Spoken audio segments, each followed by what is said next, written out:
What's up, friends? Welcome back to another episode of NFT 365. And as most of you have learned by now, we are sponsored by the Crypto Business Conference. It is the conference for marketers, entrepreneurs, creators that want to level up and learn more about all things NFTs and Web3. And the beauty of Web3 and NFTs is, well, we get to tap into a resource that I like to think I just don't have. I've often identified myself as creatively challenged, and I just kind of own that I was the kid growing up that, when I sketched in the notebook, it looked like a 3-year-old could do it. My 8-year-old tells me, "Daddy, don't draw anything that we have to keep around," because my 8-year-old knows that she can draw, she can create better than I can. Well, at the same time, for me, my appreciation for musicians and artists, and even the spoken word poets like our buddy David, who was on the podcast. For me, I think that also kind of grew, like my love for those that have that talent, because I know it's just something that I don't contain, and I'm not saying that for like sympathy or saying that I don't have something myself. I know my dad used to call it, I have the gift for gab. I'm not sure if that's like a Pittsburgh thing. It sounds like a Yinzer type thing that's out there. But with all that being said, there is some things in like the art technology world that really gets me excited, because for me, it's like, ooh, this might be where I might find more of a home with my creative skills, from the standpoint of, I can code enough to annoy people. I can, manage I create my own websites, which is usually why they're slow and other things that are going on. But with that being said, I discovered one of the projects that we're going to talk about, that I minted. It was mint number, let's see, it was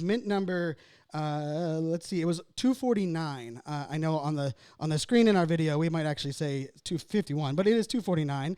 And it was from eNFThusiast. But the thing that caught my eye was that it's a beautiful bonsai tree.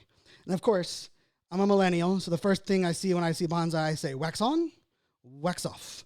Karate Kid is the bonsai version for me in my life, but I also love like the serenity of it. And it's AI, artificial intelligence, art, and it's a beautiful bonsai tree. And when I clicked on the description, because I was like, oh, I wonder what this project's about, the description read something like, this is a beautiful AI-created bonsai tree.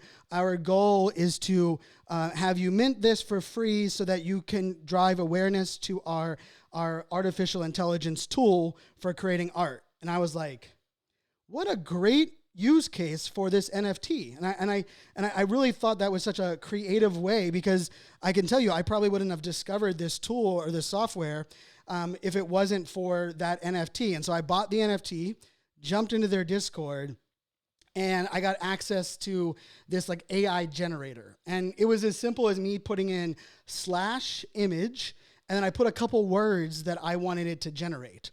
And so, of course, the first thing I did was like, oh, I'm gonna play around. So I did superpowered human brain was the one that I did.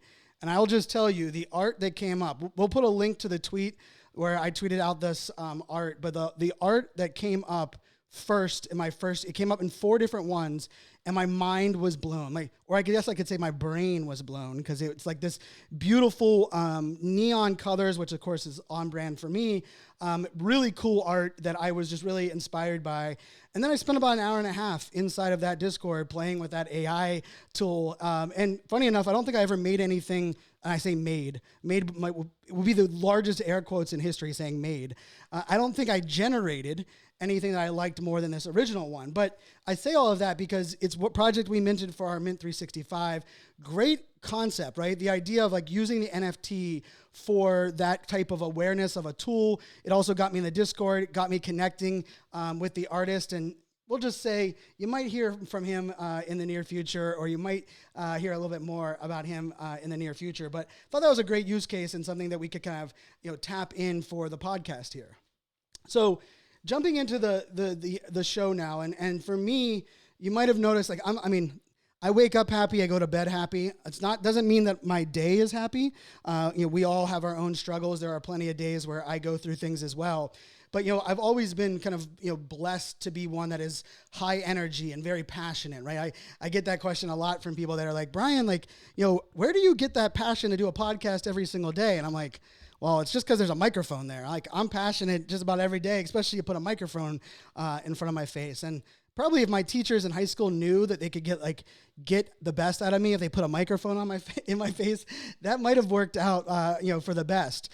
But with that being said, when I think about NFT projects today, and one of the things that we're going to talk about more on this podcast is that I believe the business model of NFT projects are going to change over the next 6 to 12 months. And what I mean by that is what is going to be required or demanded, or the expectations for NFT projects when they launch is going to be much different than what it was, definitely a year ago, but even 3 months ago or 6 months ago, because I believe like the days of throwing out an idea without a business plan and not having transparency on how the funds are going to be used and what are your plans for managing the marketing, I believe those days are done. I believe we are going to see a shift where we are going to have to own a lot of those things, right? Like when a startup is asking for funding, the idea is like, what is the vesting schedule, right? Like how much, who is going to get what money, where is it going to be? And I think we're going to see that more in NFT projects. But when it comes to the two things, and we're going to highlight two things, and just a warning, even if it's just two things, you're not going to probably get a short episode. I know I try sometimes, but that's just kind of how it works. But the two things that I think every NFT project can really embrace, ones that are old, ones that are just getting started, and ones that will be launching very soon, no matter what that business plan is, no matter what the utility is. These are two things, no matter the utility, no matter the use case, that the projects need to think about delivering. And the first one, you might be wondering, what is that jersey that I'm wearing on video? And for those that aren't watching on video and you're listening to me in your ear holes, I'm wearing a baseball jersey. It is kind of like a powder blue with the giant red writing on it that says Diamond Dawgs. And on one sleeve, it has the team logo. And on the other sleeve, it has my NFT, my backwards hat wearing catcher, which I love that he's wearing catcher gear, which is why I minted, or I did. I picked this guy off of the secondary market. And what's super cool is this is actually the jersey worn in the baseball game for the Winter Classic that was put together by the Diamond Dawgs team. And so it was the Diamond Dawgs versus the Bored Ape Yacht Club the other day, or I guess about a week and a half ago. And what's really cool is, the guy who wore this jersey, he actually DM'd me the day of the game. And he's like, hey man, is there any chance you don't want that jersey? Like, is there any chance I could have it? Like, I like love it. I love the idea. And I think it's going to be something we're going to look back on. And I was like, man, if I was just like a normal NFT guy, I was like, but like, I want to embrace it. I want to wear it. I want to like own it. I want to celebrate it. And he's like, oh, okay. But if you change your mind, let me know. And like, shout out to him. That was cool that we had that connection. But I will tell you, I actually didn't really know that the jersey was going to be something I was going to get. And when I opened the bag and I saw that I got the actual jersey worn on the field with my NFT on it, I mean, it was not only a surprise, but it was something to me that was like, how cool is that? Like, how cool is that this project with, and shout out to Evan Mendoza and the team. I know Ohio and Travi, Travi's been on the podcast, and we'll have to get Evan on the podcast, after the season's done for him. But, one of the thing that like about this that really, it meant something to me, right? It meant something like, wow, this is like a physical item. And it was also something that like, there was only certain people that were, selected for the game. But for me, like, it was the fact that like, I already thought it was cool that my Diamond Dog, my NFT was being worn on the baseball field. The fact they went above and beyond. And like, on top of that, over my shoulder, there's actually a Veefriends box. And I mentioned, Veefriends, for those that minted on Veefriends Series 2, they actually gave us this really cool box that had the collector's cards in it, right? And I will tell you, like, I just expected the collector's cards, because that was what we were supposed to get, to be in a package. I didn't think about like a really unique opening experience. So the first thing, the number one thing that I think every NFT project needs to think about, and this needs to go beyond just an airdrop, because the airdrop in the weirdest way is like the old school way of sending someone just a group email. Like, and no offense to that idea. I still think airdrops are powerful, but we need a surprise and delight. And we know that this works in every other form of marketing. We also know like attention to details and doing things a little bit, better or leveled up than what other people are doing things, of course, helps us stand out, right? So, and I know for some people are like, wait, like, well, we might not have the budget to do that. Or, how would we do that and get people's addresses? Or how would we, here's the thing.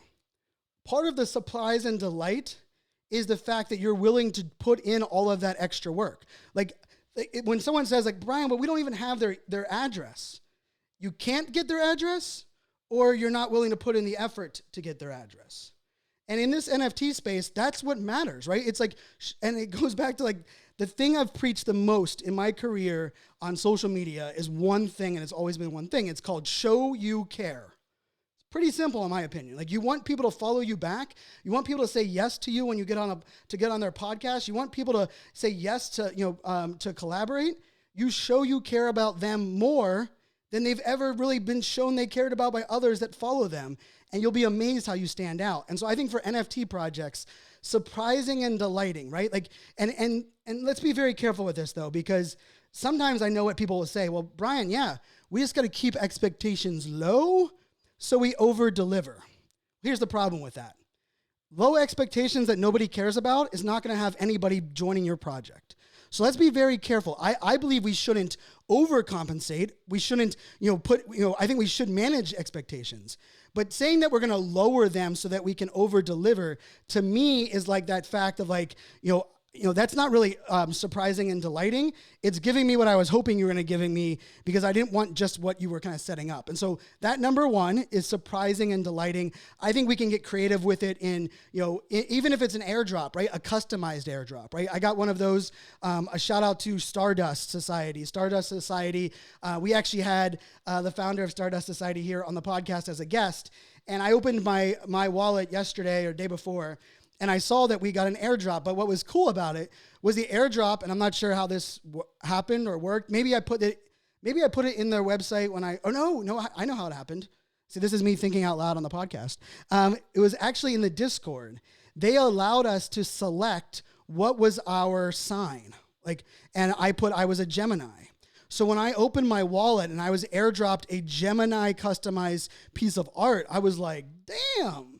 Versus every other time I'm airdropped a random piece of art, I'm like, oh, cool. It's in my hidden folder. I need to unhide it, right? So that surprise and delight. It can be customization. It can go being above and beyond. It can be, hey, you weren't expecting something for a couple of months and all of a sudden it shows up. That's a big deal when it comes to building that trust and that relationship. And I will tell you, you think there's a chance that I'm ever going to sell my Diamond Dog that is now on this jersey that you will see me wearing, no doubt, in person if you see me at upcoming events?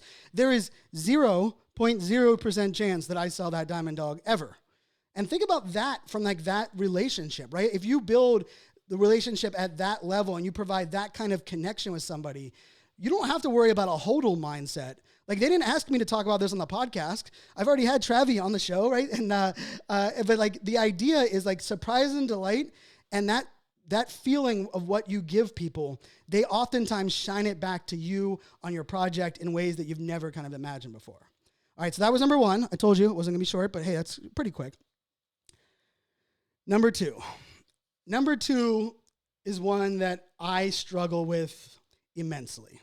And I'm going to say that because I struggle with it with online and, even on the podcast. But when people get to know me, or we're hanging out on a Zoom call, or we go to the bar, or I travel with people, one of the things I often hear people say is Fanzo, I had no idea how funny and laid back and chill you are and how much of a good time you are.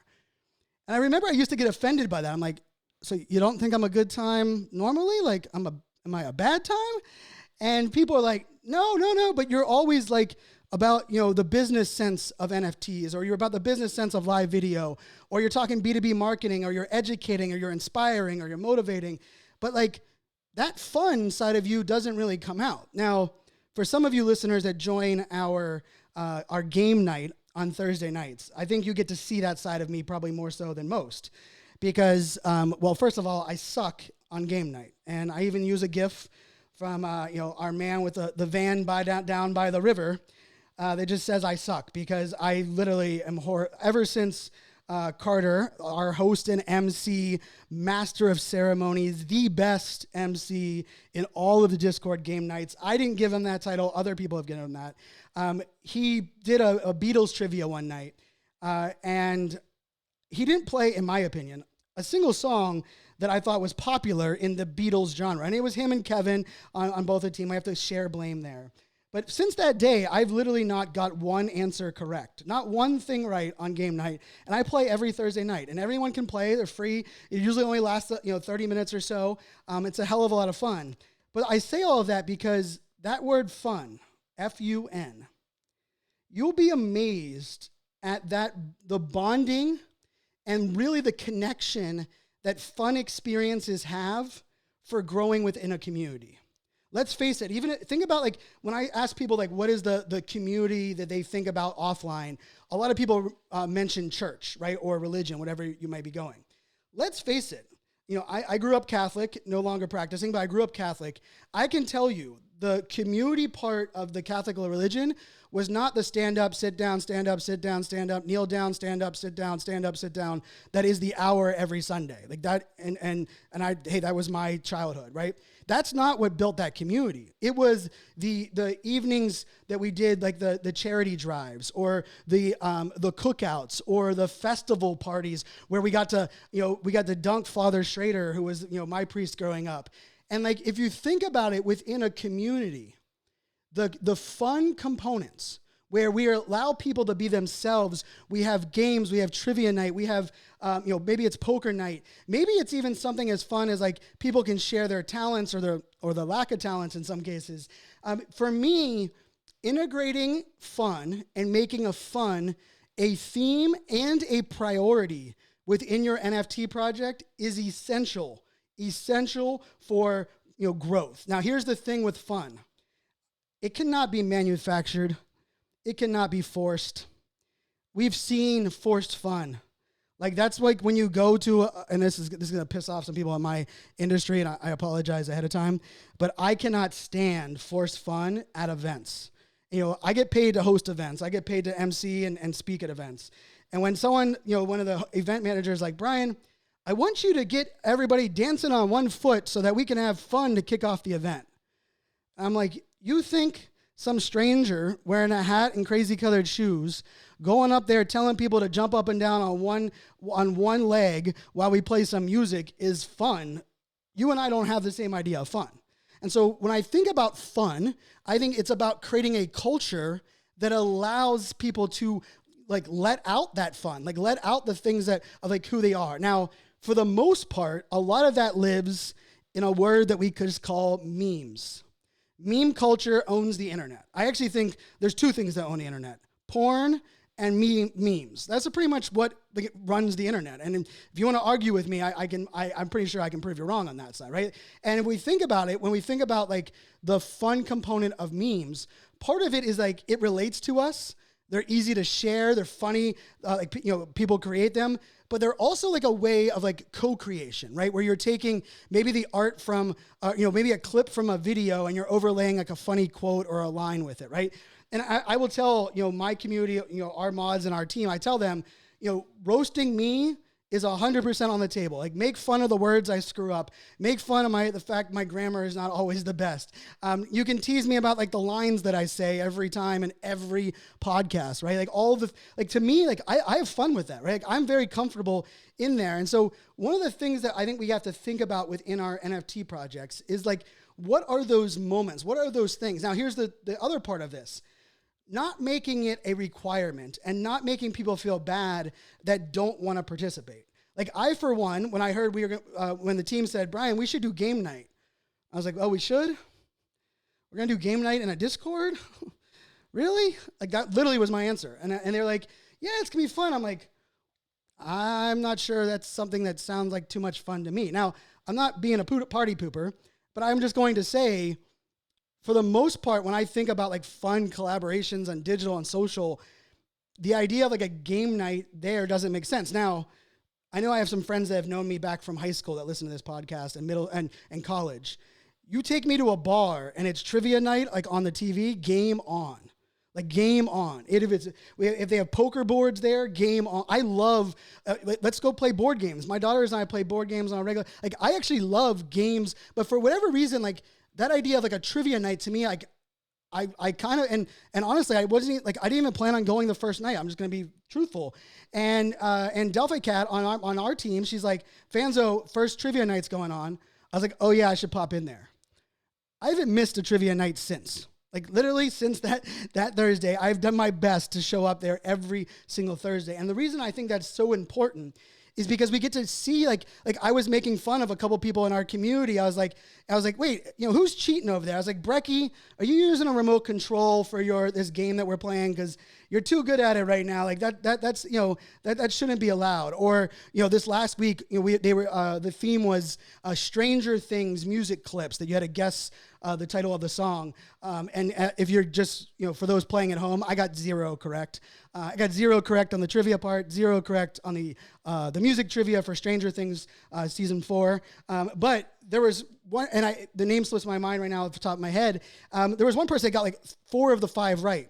And all I did was pick on. I was like, "Are you cheating? I know you're using Kazam. You must have like the soundtrack up in front of you." But having that rapport, think about that from like just the standpoint of you get to see a different side of people. You also get to connect with people, kind of like that at that human level. And so, to me, when I think about community growth and really building a community that can survive every type of market. The bull run where people are making lots of money and egos start flashing, right? People start wanting to, whip it out and measure it because they feel like all of a sudden, now they're gods, even though everyone else did the same thing. Or the bear market where things are tough and people feel down and there's like that element. Now, here's the beauty of this. Surprise and delight and fun, they work in every type of market, in every type of utility, in maybe not every type of utility. Like if your utility is something about, that it has a very serious side where maybe, was a visor for a long time to stop child trafficking. One of the groups that I worked with for many, many years, we were doing virtual reality development to simulate that so we could help out. Like maybe that community probably, the integrating the fund might not work there. But, and like maybe if you're doing mortuaries or something, I'm just throwing these out there. But for 99.9% of it, surprise and delight and fun work no matter what's going on in the market, no matter who your audience is, no matter how old they are. I don't care if you're a baby boomer or maybe you gave birth to a Gen Alpha, which, for those that don't know, the kids that are having kids right now, they're having Gen Alphas, right? Gen Zs, after Gen Z comes Gen Alpha, which, I don't know who makes up with these names or how all these things go, but with all that being said, no matter our age, no matter our background, this idea of fun and being surprised and delighted is a really magical thing that we can all do. And we can do it, even if it's a matter of, and here's a way that you can do it right now, every project founder that's out there. When people tag your content and they tag and say, "Oh, I love this project," don't just retweet it. Don't just send them a thank you for sharing it. Like, hit the little, on your phone, hit the little reply button, hit the camera button in the bottom left. Open up that video camera and send a really quick 20-second video. "What's up, my friend? Such and such. Hey, I'm the founder of the project. Thanks so much for sharing out our art. Really appreciate that you love what we're doing." Do you know how much that will stand out? Surprising and delighting, not just saying, replying, not just hitting retweeting. I mean, I think every project should be following all of their NFT holders, but I know not everybody thinks of Twitter the same way I do, but that's my own personal piece. But imagine if you did that, not to every person, because remember, surprising and delighting doesn't mean you do it to every person every time, because I know some of you are going to message me and Brian, those are all nice things, but I don't have the time. Well, you make the time if you care about your community. If you're right now worried about your community, if you believe that community is the future of business as I do, then it is about making that time a priority. And that time doesn't have to be a grind and be business and mental health focused all the time. It can be surprising and delighting and it can be, well, having a little bit of fun, right? So hopefully that's like, part of this whole, recipe that we have going on. So with that being said, my friends, definitely want to give a shout out to our, amazing sponsor, the Crypto Business Conference. It is happening in beautiful San Diego, California. And I will tell you, I'm going to theme this in real quick. I've had a lot of fun at that event. And first of all, I'm not sure how you can not have fun in San Diego. I think it's one of when people say what happens in Vegas stays in Vegas, I'll throw San Diego and Austin, Texas as you can't go to those cities and not have fun. But on top of that, there's also, at Crypto Business Conference and at, past conferences put on by that team, the idea of not only, musical acts, but, empowering, people in the audience. I even went up on stage and danced. My good friend, Ann Handley, who is a dear friend, one of the smartest humans I know. Definitely, if you want to be a better writer, check out her book. I know there's a little sidetrack in the middle of this read, but she wrote a book about, how to be a better writer. And she's a founder of Marketing Profs. But she was like, Brian, I'm going to go dance and you're going to go dance with me. And there are a few people in my life that when you say that, I'm just not going to say no. Sure, Ann. And we ended up dancing to close out the Social Media Marketing World event 2 years ago. And I had a hell of a good time. Once I was up there and I got over the stage fright, and yes, I had stage fright.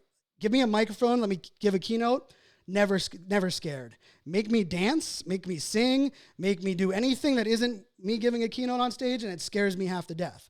But with that being said, I had fun, and I think you will have fun if you attend their Crypto Business Conference. You'll have fun just being able to see me on stage as well and some of the other amazing thought leaders that are out there. And then lastly, I just want to close out by also saying, I think, in life, we also have to just do a better job of just taking ourselves a little less serious, right? And that goes for those across the board, right? Just because you're the founder of a project does not make you superhuman, does not make you better than everyone else. I think the great founders, projects that are really doing a great job, understand that even though there might be that distance between you and your audience, it doesn't mean that you're above them. Just because there's a distance, because you're the founder and they're the owners, does not mean that you have to treat them like they're below you or like they are less than you. That, to me, is the sign of a great leader when they recognize that we're all on this journey together and they realize that we're all in the same playing field, right? There's not one's higher than the others. And so for those that are founders out there, do your best. Humanize yourself. Don't take yourself so seriously. Let your community do memes of you and tease with what you have going on. I can promise you it'll build rapport and you might just have a little fun. So until tomorrow, my friends, make it a great day. Cheers.